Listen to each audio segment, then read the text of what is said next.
The city felt louder at night, like it was finally saying the things it kept quiet during the day. Buses hissed as they stopped and started. Sirens echoed and faded. Somewhere, music spilled out of a car window and vanished into traffic.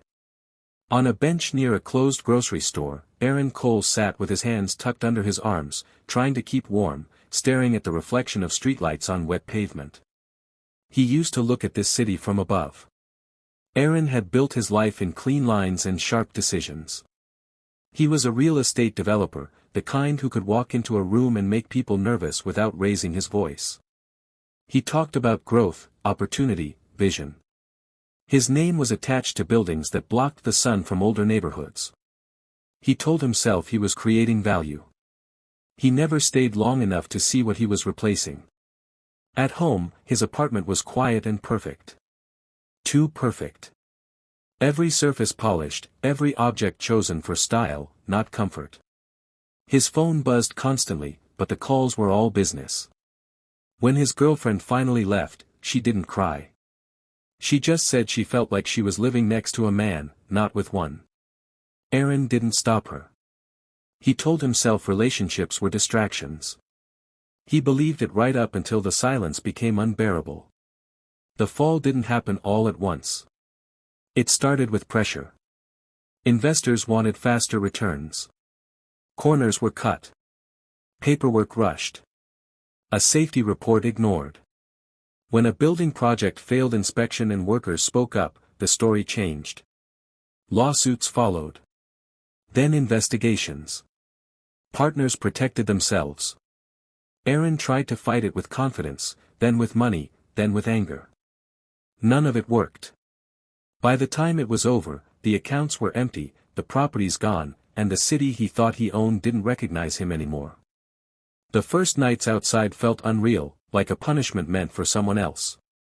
Aaron kept expecting it to end, expecting someone to tap him on the shoulder and say there had been a mistake. But mornings kept coming, cold and indifferent. Hunger changed his priorities. Pride loosened its grip. He learned which dumpsters were safer, which shelters filled up early, and how quickly people looked away when your eyes asked for help. That was how he met Lila. She sat near the entrance of a subway station most nights, selling handmade bracelets for a few dollars each. Her clothes were worn but clean. Her hair always tied back, like she was still going somewhere important. She noticed Aaron because he didn't ask for anything. He just watched the ground like it might open and explain itself.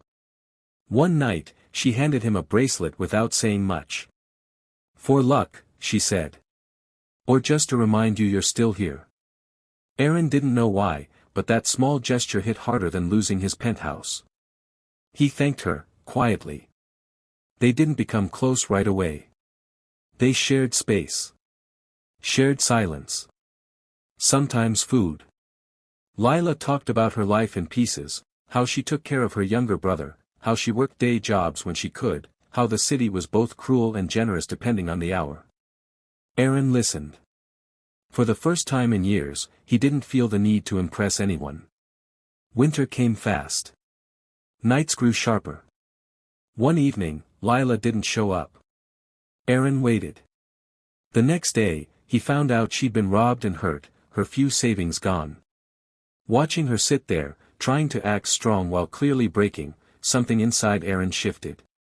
He reached out to an old contact, someone who still remembered his skill but not his reputation. The work offered was small, barely enough to survive, but it was clean. No shortcuts.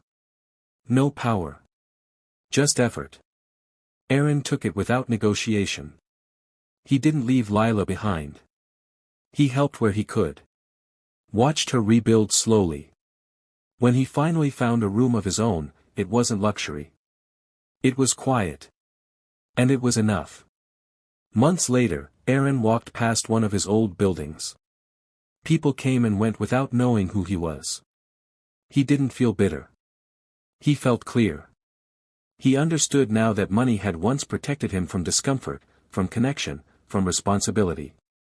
Losing it had forced him to feel everything. True wealth, he realized, wasn't control or status. It was the ability to see others, and to be seen, even when you had nothing to offer but honesty. The city kept moving, indifferent as ever. But Aaron moved through it differently now, grounded, aware, finally awake.